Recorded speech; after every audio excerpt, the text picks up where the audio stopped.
Well, hello everyone, and welcome back to Make Our World Your Runway. You know, this is lights, camera, action, and the weekly show that interviews the most fascinating individuals from the world of modeling, fashion, beauty, business, and even the entertainment industry. And today we have an amazing show planned for you. But before we bring our guests on, I also want to tell you that we have a co-host with me today. This is Tina Vida.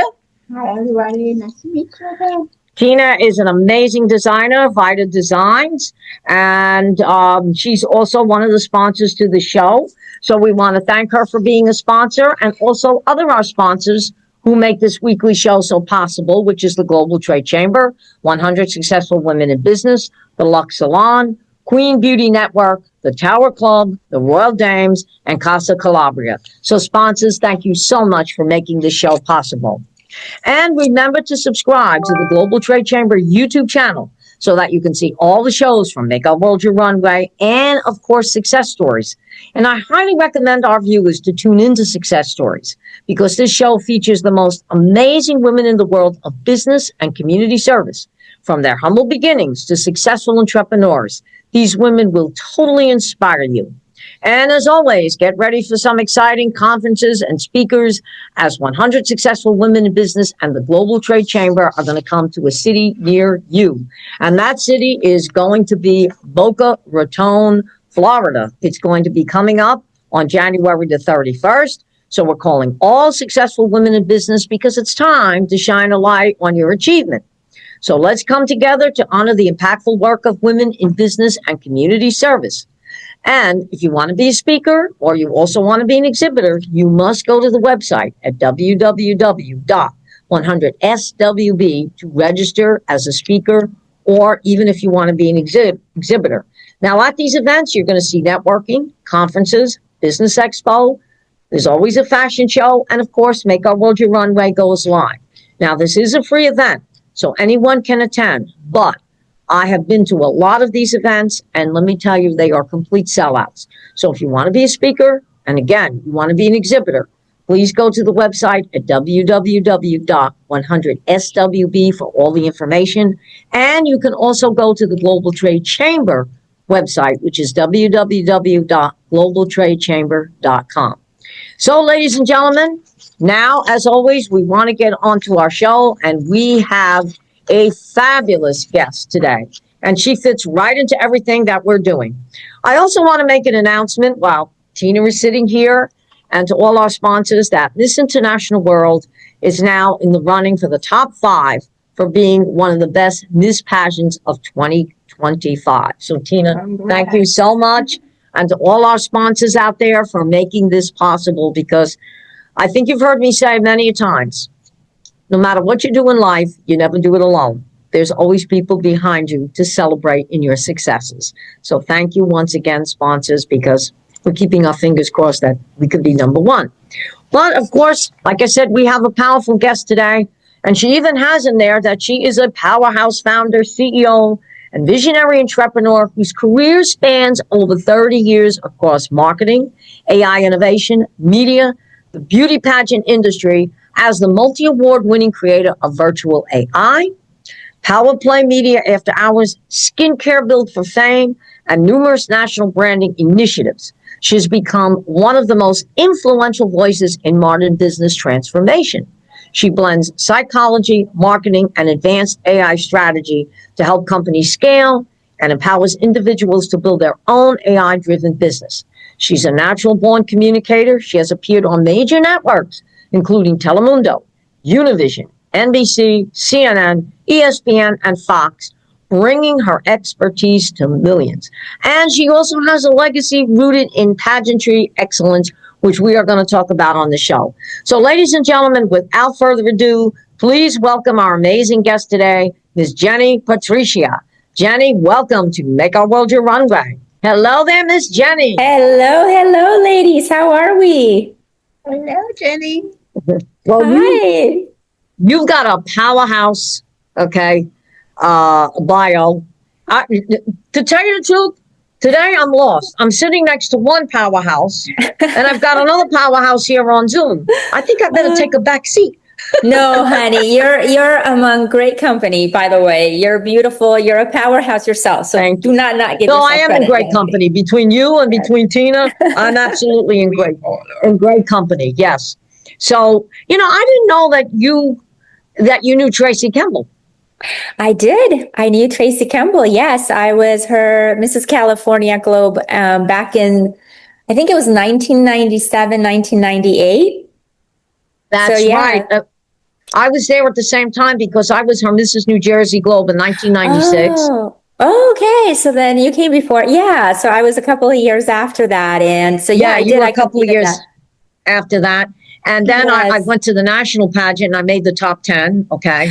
And then I Awesome. Me became a too. Me director too. for, Me too. I made top yeah, 10 in there her. you go. In We got Mrs. something Globe, to I did top celebrate, 10. right? But that's as far as I got in hers. But the ladies were absolutely beautiful. Just I was cheering for the top 5. They were just absolutely stunning. So She has some extraordinary ladies. It's she really unbelievable. did. She really truly did. It was very high quality, gorgeous, smart, all of the above. Just beautiful, beautiful women. So definitely Yeah, beautiful. she really does. And, then I became a director for her. Okay. For about five Oh, look at years, I was that. her director. I had New Jersey. Then I took New Jersey, New York. Then I had the whole Eastern Seaboard just about. Okay. Wow, And in look fact, at I won you. Director of the Year with them. In 1997, I went to Greece when they did the international pageant I there. remember Greece. Wow, look at you. That's very impressive. Very impressive. And here she was all concerned. In fact, I had Tracy on my show last year, and she's Oh, still she's still going. Unbelievable the things that she does, and especially that WIN Foundation, Women in Need. yes, yes. Oh Well, my! that's the biggest core for her was the importance of giving back and empowering women. And I think that's what gravitated me to try out to for her pageant system was what was really behind the pageant, and a Yeah, great admiration. And, she had her personal story to tell. So, that's what really catapulted her into going into doing what she does. And so I think it was also a personal thing. And I remember her speaking about it on stage, and you can tell she was still very emotional about it. But I think it's something she went through, and she turned something negative and hurtful in her life into a brilliant and positive thing for many women out there. So it's extremely yeah, admirable. exactly. She did go through a lot Admirable. in her lifetime. And did you Yeah. get a chance to meet her husband, Spiro? Yes, I met Spiro there. He was a very big part of because we did nationals. The national pageant when I competed was actually in Palm Springs. So That's where mine ironically, I was. was the Yes. hostess state. So California, I didn't get to travel far, unfortunately. But yeah, so he was there, and he's also very nice. And you can tell he was very supportive of her as well. So he was, a very supportive husband and what she was Let me trying tell you to something about achieve. Spiro, which my husband and I learned. Spiro's a money man. He Oh, could it's turn very around and smart. take Very he smart. could take this phone and make it Yes. into $1 million. Yes, no, no, no. And I think that also, I think that's what's also the perfect balance because she had the humane part of the pageant, but he was the business part of the pageant, which, like I shared with you, a lot of people forget that a pageant beyond, all the good deeds that they do and what they're really trying to portray women as, it is a business at the end of the day. And if you don't run it also as a business, myself coming from a marketing and business corporate professional, everything I think about is business, then they're missing out on how you capitalize on a pageant. And he definitely knew exactly where to take the pageant to make sure that it was profitable. Otherwise, at that point is why do you really do it? Even though I believe hers is a nonprofit. If I recall, I think she turned hers into a 501c. I think hers Right. is a nonprofit. Exactly. Well, that's something that Tina and I'll have her ask you a few questions too and speak with you. That's something that Tina and I have been discussing because, there are so many women that do get into pageantry. Okay. And there's a lot of pageants out there. Some of them, like yourself, look at it as a business. Okay. And know that it could further their career. But there's so many people out there that don't respect pageantry as a business. They think we just parade around in bathing suits and gowns and that's it. They don't realize that we have platforms. And like yourself, you said you're a natural born communicator. You've been on Telemundo, Univision, NBC. Yeah. All right. Miss Tina here has had great accomplishments. She's also been involved with Top Model. Okay. And you have to see her designs. I would love to see her designs. Over the top, absolutely. Bragging. Beautiful. But they're over the top. They're absolutely amazing. And she just doesn't do gowns. I mean, she's done my bathing suits, which have been absolutely Beautiful. amazing. She has handbags. I have a necklace of hers. I mean, so you're right. It's a business, okay? But And I think, yeah, sorry for interrupting. No, go ahead. I think also, yeah, like fashion and also pageant more should be like should have a purpose behind the business as well, which is giving back to the community, as you mentioned before. And that's very important as well. Well, a lot of them, they are just pretending or forgetting about it.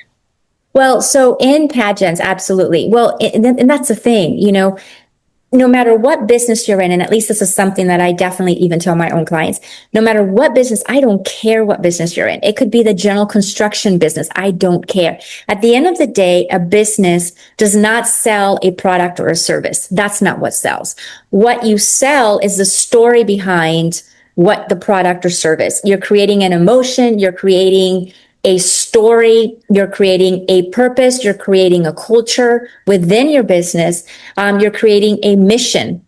Each business to be profitable, no matter what it is, needs to have a mission statement, needs to have a purpose. It's not about, well, I'm just, selling this product, I'm remodeling a home. Well, I'm just doing a beauty pageant where women just walk in bikinis. It has to have something deeper. It has to have a storyline, because consumers today, and this is why it applies to this pageant and why we're going to get into it and how and what is happening. Clients today don't just want any other product. The market is completely saturated with so many of the same products, so many of the same services. That might have worked maybe 70 years ago. A lot of products and services were not out on the market. People could not bring their entrepreneurial skills out in the market. Nowadays, especially with AI, anybody can become a business owner. So what's really going to separate a business from another is that storyline, is that mission, is that human contact. What am I solving and why? And usually that comes with the owner or the individual who started that business.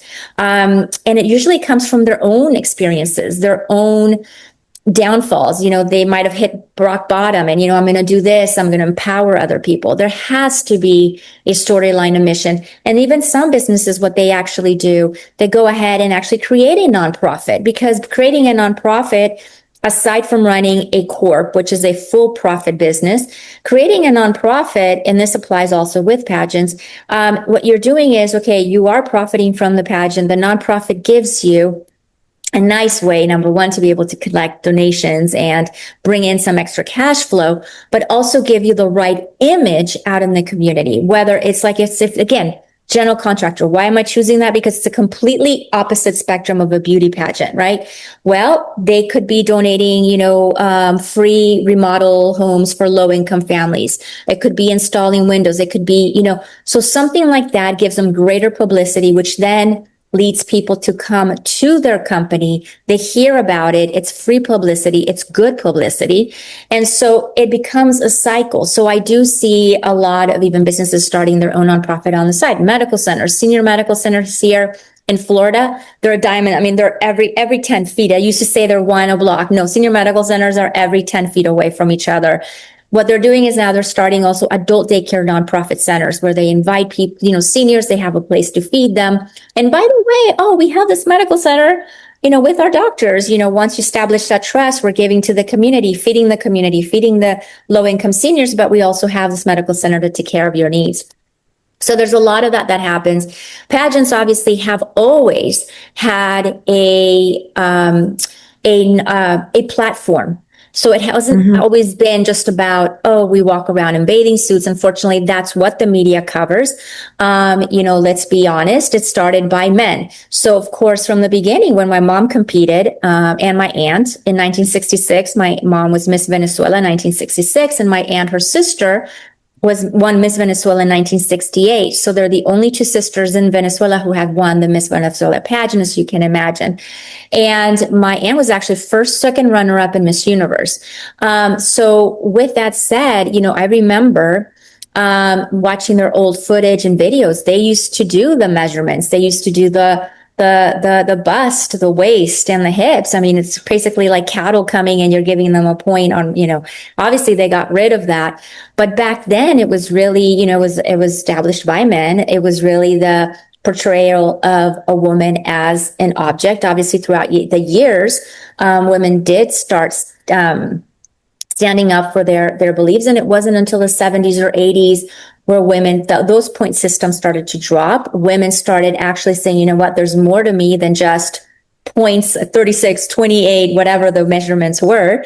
I have a purpose and I'm using this platform, this attention, the crown, to be able to express, what I want to express, whether that's rescuing animals, whether it's child abuse, domestic violence, whatever it is, they have to have their platform. So it really became and it started transitioning to not just a pretty, beautiful woman, but a woman with a purpose.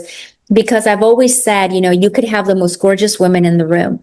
And the one that's going to stand out is the one simply who has one thing that the other ones don't. And that's a crown. A crown, for some reason, does something magical. No matter what room you walk into, no matter what event you walk into, when someone has and wears a crown, people listen. And all women could be absolutely the same gorgeous women, but the one with the crown is the one that the spotlight shines on, and she then now becomes a voice. So what I say is the crown is basically the microphone for that woman. So it is vital that she does have a platform, that she does have a purpose, and that she uses the crown to speak up, advocate for whatever she is passionate about through, again, her own probably experiences, because a lot of the platforms are based on these women's experiences that they would like to see a change in. So the crown is really deeply more of the microphone of which, you speak what's in your heart. And it's so funny you should say that, because you mentioned two things that we discovered this year, okay? The last couple of years through Pageant Planet, okay, we've worked with different charities, all right? But this year we decided to take the Royal Dames, which is a charity that every dollar they get goes towards cancer research. At Nova Southeastern University, they now have, they've had an institute named after them. It's called RDI, the Royal Dame Institute. But at their gala this year, they just raised $893,000. And now, okay, they're actually going to have a hospital. I didn't know this until this weekend. Wow. They're actually going to have a hospital built in their name at Nova Southeastern University. Now, one of our girls, Kelly DeRoche, who is our Miss International World Global. Okay, she was like our first runner-up, but she went into the global title. She is with the Royal Dames, and she got me involved with them. And through Pageant Planet, all the girls, they got people to vote. It was $1 a vote. She raised close to $4,000, which we gave to Royal Dames. So that was an amazing platform. We just came out with our own eyeshadow palette, which we're going to continue selling. Okay, and have proceeds go towards the Royal Dames. So you're right about that. And also at the pageant this year, the girl who took the top title, Miss International World, I wouldn't say, she's beautiful, but I wouldn't say she was the most beautiful. But what did it? That personality. Yes. Kennedy, right? Kennedy has a personality. She's a dancer.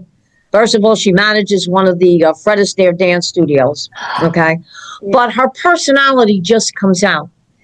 Yes. When she was in the interview, and they were hitting her with some excellent questions, she didn't hesitate. She was like right there.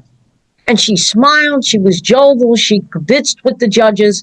And when she got on stage, even in the swimwear competition, when I looked at the scores that night, okay, I don't judge, but I looked at the scores. I said, this girl's already running away with it. And she did. Yeah. She ran away with the competition. So that's two things that you mentioned. The girl that really has that personality is going to shine. And the beauty from within is going to come outward. I can, within the first few seconds, I can tell you who would win a pageant. And I hit it, I would say 98% of the time. Every time. People, obviously, because I always get, they'll text me before the pageant. Okay, who's your winner? And I said, let me just see the intros. I'll tell you right now. Because I don't look for the beauty. There's just something, and I can't describe it. Maybe it's the eye of being in the industry and in my family, lineage. But there is such a thing as the it factor. It's just something that you just know, It's just the it factor. Does the girl have it or does she not? I've had seen beautiful women that are absolutely stunning that on stage, they look dead. There is no it factor. There's no energy. There's no stage presence. All of that has to come into play. And there's like an aura that they eliminate. They either own the stage or they don't. And what people don't understand, which is what I do when I do train my ladies, is you have to understand that this comes down to survival. You are, especially on a national competition or international competition, you are at a certain place for like weeks at a time, 2 weeks, 3 weeks. At the end of the day, it comes down to the strongest will survive, which means you have to take care of yourself because, you could have come in strong, but those weeks are going to play, they're going to hit you heavy. You're going to be tired, lack of sleep, not eating right. They have you going, rehearsal, this, that, photo shoots, all of this. And at the end of the day, it's the strongest, as a survival. It's whoever has that energy at the very end. That last mile is what finals is about in prelims, that whoever can still have that energy and give it all at the end of the day, who didn't run out of gas. That's the one that's going to end up taking usually the crown. She has to carry that all throughout her competition. She can't lose it through competition. So it really really turns out to be survival of the fittest is really what it comes down to when you're exactly. in that stage. And listening to you, Tina kind of is exactly the same way. Tina works with models and she's also been involved with all the different pageants. And Tina will say to me, I like her, but there's something about her I don't think it's going to work. Yeah, and I'll be sitting there saying, it's nothing personal. It's just it is not. No, it's nothing. Business, right? Correct. It's business. It's the glowing, the shining, the personality. It's just it. I can't. People ask me, well, how do you know? And it's just that I know. It's either that she has the it factor. I can see it radiate on the screen. I can see it. She either has it or she doesn't. And that's the other thing too. They can be trained. Who was her bet? Sorry for interrupting. Now, who was her bet for Miss Universe? Actually, that was topic number one. Surprisingly, the one that really popped out was oh my gosh, what was it? The Guadalupe. What country was that? But I was surprised she did not make top 5. I think she would have had a nice chance if she did. She did stand out. That's the other thing. I'm looking for the ones that stand out. But Philippines did extremely well. Philippines did really well. If you ask me, and I come from Venezuela, so I'm always very unbiased. I try to be, I don't care what country people represent, because these are women that need to be scored based on their performance. Venezuela was very dry on stage. Cuba was very, like, for instance, that was another, we're not even going to talk about that because that's another pageant system that I have my own views on how that one happened. But, she, for example, was very uptight on stage, beautiful, tall, but she was just not flowy. But the one that seemed very relaxed and very, to really have a consistent performance, because I did watch the prelims too. I didn't just watch finals. I watched the prelims. Really was Philippines. That just surprised me. Thailand did really well also. But I don't think that Venezuela gave it her all. I think it was 2 staged. Mexico should not have been in the top 12, not even the top 12. And so that's why I went, and you saw my post on Facebook. I went on a rant on Facebook. But can I tell you that I had 1.8 million Yes, you did. That was unbelievable. On my post. Okay. So that thing went viral. And I had, trust me, I've gotten all types of comments, both very supportive and people and this is something else, people who were like, oh, you don't know what you're talking about. Who are you? You don't know what you're talking about. But what was ironic is when I went into those profiles, and this is something that I also, red flags go up, those ones that were always saying the 3 things. Oh, you're just jealous. You're too old to be opinionating. You have no idea what you're talking about. they were the consistent scripted. It was very scripted.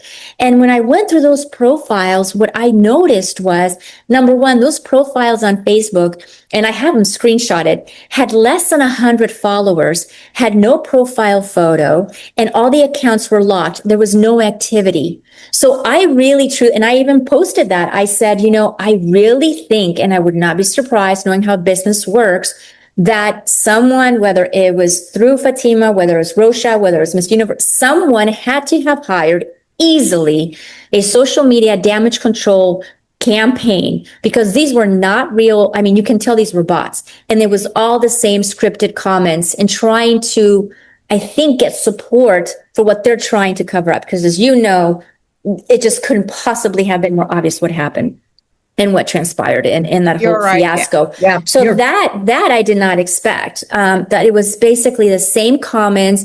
I took time to go through each profile, and I actually have a post with all those so people can actually see, because I guide myself through facts, not necessarily through opinion. Then I form my opinions, but I want to make sure that I have facts first. I have at least data first. Then I go ahead and offer my opinion, and it was just too obvious. I mean, even the way that we all know the fiasco from the beginning on what happened with Nawat in Mexico. He called her out in front of everyone, obviously Miss Mexico. Now he's suing her because he says that he did not call her a dumbhead, that he said she was damaged by the national director. I can understand, and I played that video again.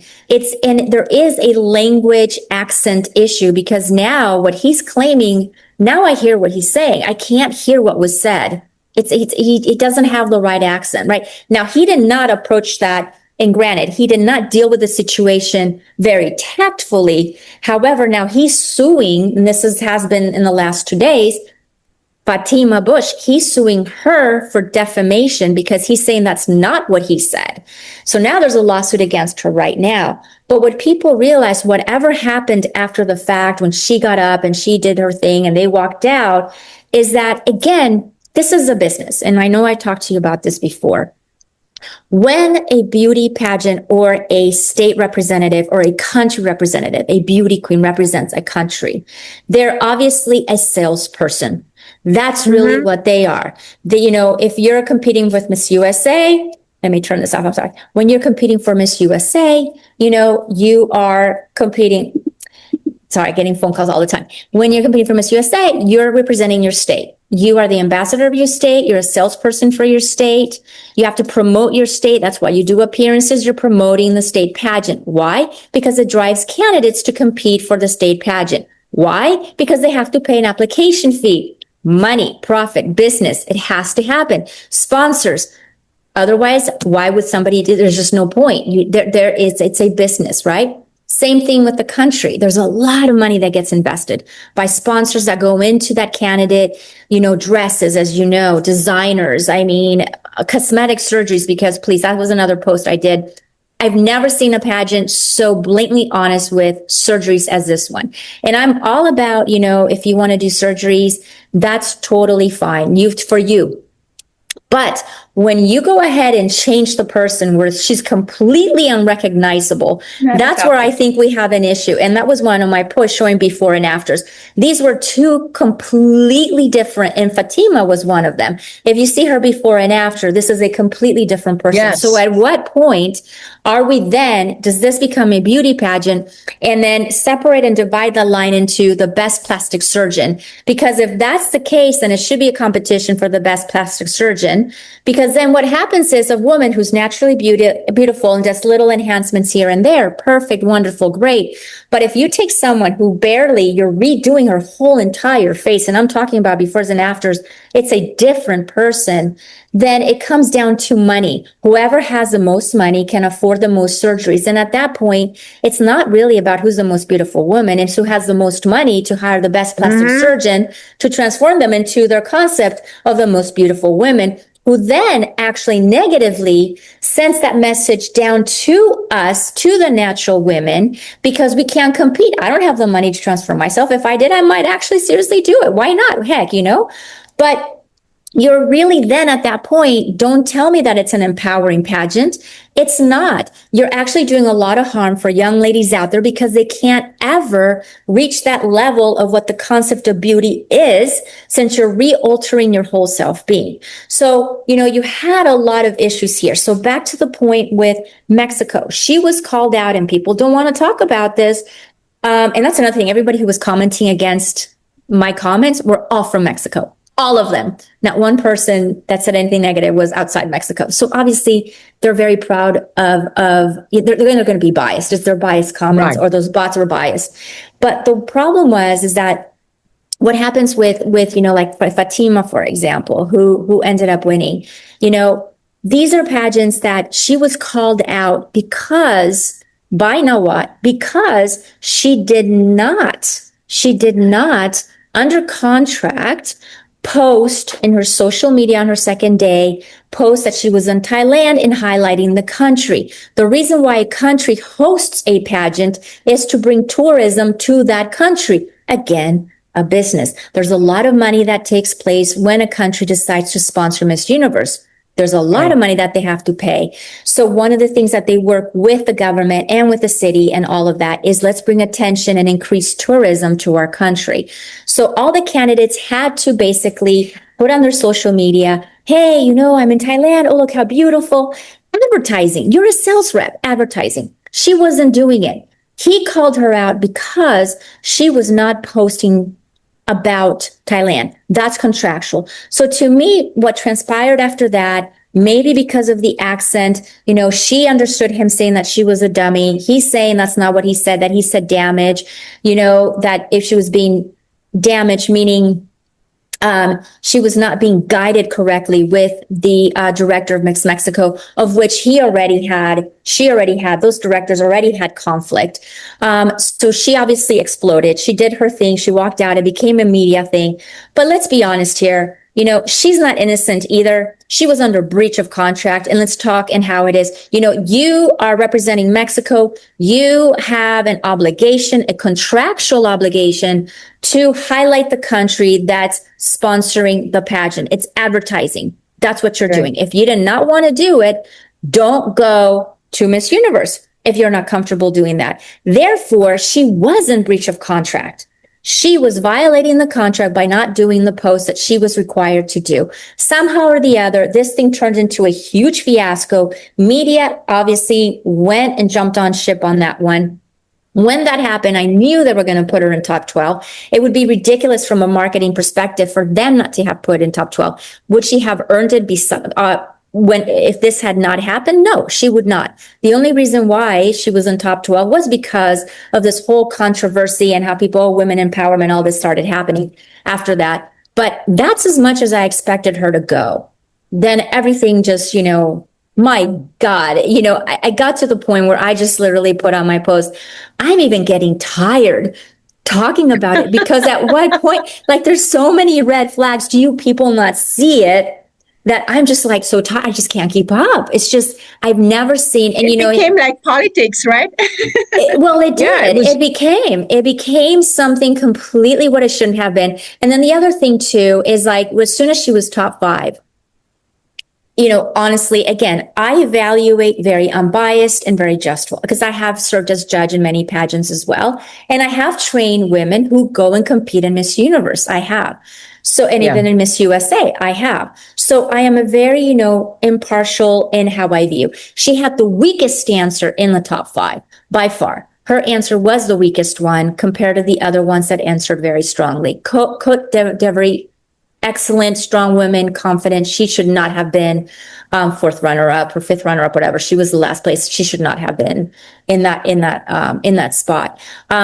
But so you have this person, you have this frame of what this idea that okay, when she was top 5 and Thailand was top 5, I said, oh my gosh, please do not, if the pageant has any, and with all due respect, smarts, do not make it between Thailand and Mexico. It would be too obvious with everything that happened with the controversy. that if you were doing a business and marketing, from a marketing business perspective, do not put them next to each other because it would be too easy and too obvious. At least if you already had her winning, if you already had Miss Mexico there, put her against Philippines, put her against Venezuela, put her against Cote d'Ivoire, put her against someone so it's not so obvious. So what do? They carry on the drama. Do you know the statistics of those two after the controversy was between Thailand and Mexico? For then now Thailand, as she was, her whole thing, villain, and Mexico, the hero. They literally did a villain hero end to the pageant. And of course, the hero had to win, and it was just like so obvious. Like at that point, I'm like, oh my gosh, do you guys have any idea or any business potential strategy of not what to do to have it made it so obvious? I mean, it was, you got to be kidding me. So, it was just, and then of course, everything started happening. And then, Rocha, his bank accounts are frozen for criminal, really, really grave accusations by the Mexican government. And then, of course, there's the CEO. Now she is wanted for fraud. So what's happened is you're having the owners. Yeah, you're having the actual leaders of this organization being accused by fraud with criminal, some serious things. So if those people are running it and all these things happened, then at what point do you really say, was Miss Universe fraud? If it's being led by leaders who are being accused and and they have arrest warrants, at least she does right now, maybe he will, but for fraud. So at what point does that fraud extend to? And then, of course, you had judges that apparently walked out the day before saying that, they chose the top 30. And they just wanted us to sign the paper and we didn't even choose those top 30. So it was just one thing after the other. And a lot of the ladies now even gave up their title. They don't want to be part of that. They gave up a lot of their titles, so now you have, in effect now, those countries. My guess is in 2026, what really has happened and transpired, and this is my take of what's going to happen, is a lot of countries are going to pull out for 2026 Miss Universe. I know Miss France, the president, has come out and said that they will not be part of 2026 Miss Universe pageant. You just said something. France. I know if I wrote to President Macron today and said, I want a girl to compete in this international world, I guarantee you they'll send somebody. I was thinking about that. You should, because they do not want to be part of Miss Universe. And that's what's going to happen. A lot of countries, their big thing this year was to have as many countries, and they did break record in having so many countries be represented in this Miss Universe. That was their thing. Well, as easily as you did that, you're going to have less countries representing their countries in Miss Universe in 2026. What Miss Universe is not understanding is, again, that's money. That's less money that they're going to be getting from different countries to pay their application fee, and all of that has to be paid to enter the Miss Universe pageant. They're losing sponsorships. And more importantly, and this is the biggest thing a business can not afford to lose, and that is credibility and trust.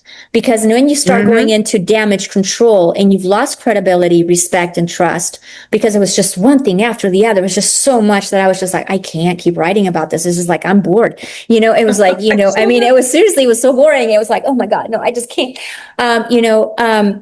What's going to happen is 2026, the only way, and this is my personal opinion, the only way Miss Universe now really stands a chance in starting to build the reputation again is they have to get rid of Anne and they have to get rid of Rocha. They have to resell the pageant. That's the only way. And they're going to have to come out and basically say, we're here in a fair system. They're going to have to do damage control, address it briefly, but it needs to be run by someone else. It cannot be those two. If they're still involved in 2026, you will see less numbers of contestants. You will see a bigger doubt. There's going to be doubt. There's going to be a much more big questionable. And the problem with what they have done is what they have done is they affected the concept of the beauty pageant system.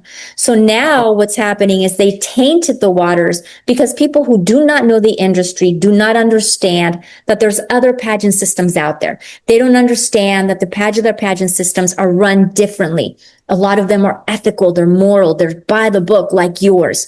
By the way, congratulations on getting your award and rightly deserved and being acknowledged as an amazing pageant. But what's going to happen is it's going to affect now your pageant. People are going to go and look into it and say, oh my God, well, are you one of them? Because now pageants are fraud. It's going to affect Miss America. It's going to affect every pageant system out there. Yeah. So for 2026, you guys are going to now have to actually do a lot more of a little bit of damage control, because unfortunately their dark cloud kind of spread to every single other pageant system who are doing ethically, who are doing a good thing, who are crowning winners who really truly deserve it, who have great platforms, who have great voices, who are advocates for empowering women.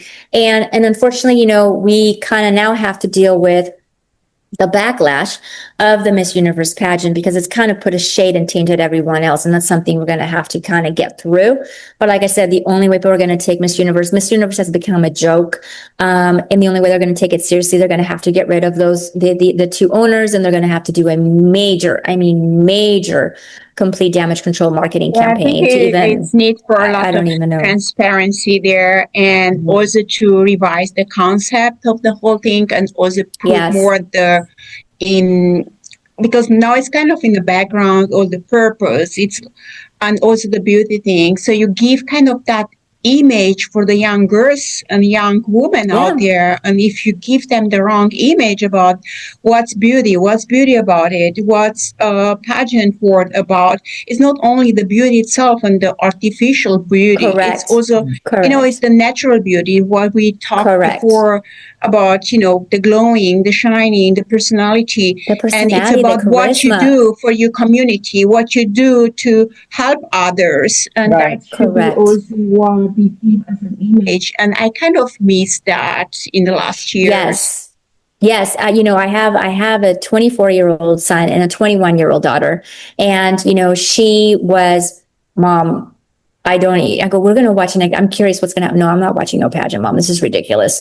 It's about, a career. It's about helping out. And that's the other thing too, that I noticed this year at this pageant, which I was, what are they thinking? Did you ladies see now? And because you're a designer, I think that you might actually have, I'd like to hear your input on this. And this was another post I posted. But I was just seriously appalled, literally, by the swimsuit that they had the ladies use in competition. The back was basically a thong. It wasn't just a nice, sexy, no, it was a thong. And so you had complete butt cheeks exposed. And I'm thinking, what are we saying with empowering women? Because those swimsuits look like something you would see on an exotic dancer. You really would. Mm-hmm. I mean, it was a thong. And it was just, what are we thinking here? What is, and this was before anything started happening, really, anything started happening. About our basil. But it's funny you should mention that, because I'm going back now, about 5-6 years ago. Before I met the lovely Tina, I had a girl that designed swimsuits for us. And they weren't thongs, but they were two-piece. And I had a girl that came in from Nigeria to compete. And when her manager saw they were two-piece, she threw a robe around her. And she said, "You're not taking that robe off until you're on stage." Right then and there, I said to myself, no, this stops. Mm-hmm. I've got to have a one-piece bathing suit. It's got to cover the butt. A little bit of cleavage, but not that you're hanging out all over the place. But it's got to be a one piece, okay? That's sexy elegance. Elegant, exactly. Yeah. If you go on my website, and you see the bathing suits that Tina did for us this year, I'm going to see the guys that did the video actually started with the swimwear, because they said to me, "We never saw anything so elegant." And then the cover-ups that you had, they were absolutely beautiful belts. Beautiful. Gorgeous. Okay. Well, That's the thing. And that's the thing, and the ones that I did get comments on, saying, well, that's what's in fashion right now, that, the thong and everything, that's what women are wearing today. And I go, okay, that's great if you do that at the beach or at the pool. But there's a difference in wearing those swimsuits, even if they are the next thing right now, even if they're all doing it. There's a difference between wearing that in your public personal life and when you are on stage in front of the whole entire world, where you're representing a whole entire country, women across the world, and you're serving as a mentor. What message then are you sending? So even though it might be the fashion thing right now where they have it all completely right, rid up behind the tush, that's fine. But there is such a thing as being also responsible in the image that you want to portray to other women. And so there's a time and place for it. And in the Miss Universe stage, there should not, in my opinion, be a place for something where you're literally wearing a G-string. Because it was in some of them, it was a G-string. It literally it was just a G-string, and that just leaves your imagination. It was just the whole entire tush that you saw. There was no fabric covering any part of the back, for some of those contestants. So it was just one thing after the other that I was just, what just happened? And, and every day there's a new story that comes up that is just, I can't keep up. I can't keep up. Well, listen, I know we went over time, and no big deal. We got to get you back here. I want to say congratulations. I know your daughter's getting married. So, no, she's graduating. Graduating. I thought she was getting married. Okay, she's graduating. No. She's graduating summa cum laude in nursing, and then she's going to proceed her MD. So I'm a very proud mom. Very proud mom of a young lady, yes. Well, when you come back, we got to get you back on the show. I love that. But not only that, we definitely want to work with you. Me too. Going forward with Miss International World. I would be honored. I would be honored. Yeah, we would be honored. I want you to definitely meet Tina in person. I want you to I love that. Go on social media and see Vida, VAIDA, correct? Yes. Yeah, Vida I'm going to check it out. Look at those gowns. You weren't there the second night of 100 Successful Women in Business when they did the gala. No, I was not able to attend the gala. Yes. Yeah, you weren't at the gala. She put a gown on me that it's amazing. Okay. You won't. It's a one of a kind. You won't see it anywhere. Okay. I love that. Absolutely. Well, you can tell she's a very elegant, classy lady. So I'm sure that her designs reflect what I'm seeing. Yes. But anyway, dear, any last few words you want to tell our viewers? Don't let, I guess, there's so much positive in the beauty pageant world. There really is, with pageants like yours, and ladies like yourselves, that don't let one or a couple of individuals' wrong choice of doing business and questionable gray line businesses really change your mind in the beauty pageant world, because these women do work hard. They're exceptional women. They're extremely talented. They have a lot to speak out of, and they're advocating for great causes. And there are pageants like this one that really create the platform and the microphone for those ladies to speak out. So give them a chance. Don't basically have what they have done in Miss Universe at the Miss Universe level, poison your mind or taint you for you to not try a system like this one. I think that's very important. There's other microphones out there that you can definitely speak up and just absolutely not be tainted by what somebody else did. It was a pleasure, my dear, to have you on the show. We definitely want to work with you. I want to talk to you about how we can get on some major networks here. Love it. And remember, January 30th, Al and Maria are doing a show in Boca Raton. Ooh. I'll be there. Yeah. Text me that information. I will be there. I'll send you the information. I want Tina to be there. We can get together. We can have lunch. We can sit and discuss a lot of things. So anyway, happy holidays, dear. Happy holidays to you guys. Thank you. Sorry I couldn't be there today. My dog's dragged me yesterday. Enjoy the graduation. Thank you, sweetie. Thank you. Take care, honey. Thank you so much. Bye-bye now. Well, there you have it, ladies and gentlemen. Another great show from Make Our World Your Runway and the wonderful Tina Vida, who was our co-host today. Jenny Patrizia, she's absolutely excellent. So we want to thank all our viewers for tuning in. And next week, we will be back with another special show. we're going to have our Christmas show. So we'll see you then. And thank you so much for tuning in. See you.